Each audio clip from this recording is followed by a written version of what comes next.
how do we strike the right balance between being an activist and being a true collaborator to evolve the system? What are you? Are you more of an activist or more of a collaborator? You should ask my chairman that. Yeah, so I mean, I guess when I look at, wearing my Laudes hat, in designing Laudes' strategy, we are very clear that in order to get the change we want to see and to really encourage business to step up for climate action and to address inequality, we need a two-pronged approach. We need to both inspire and challenge. And I think that's a really important differentiation.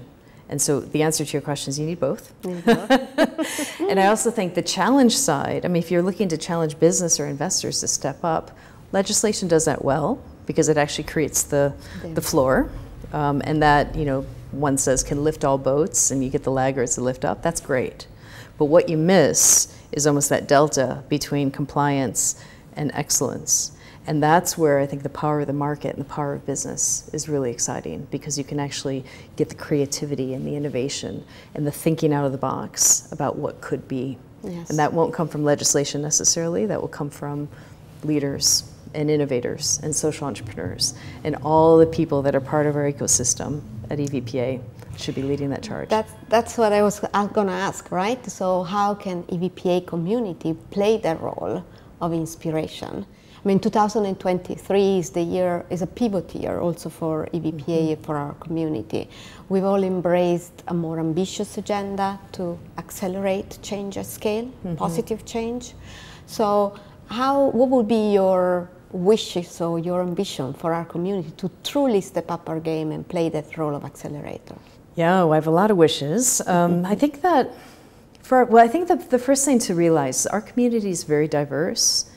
And I would even say they may not even feel that they're part of our community, because we have so many diverse types of investors that make up the EVPA ecosystem. And that's a good thing, because we need the philanthropic players, we need the banks, we need the impact investors, we need the pension players. I mean, we need all these players who are pushing capital through the system in really innovative ways.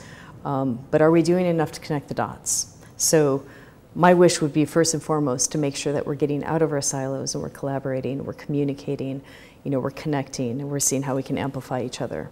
If I, as a leader of a foundation, am trying to start something new to show what could be possible, I would hope that a more commercial investor could then come in after me to then start to scale it up. And are we working together? So I think that connecting the dots is really important, and that's where I think the EVPA community is critical.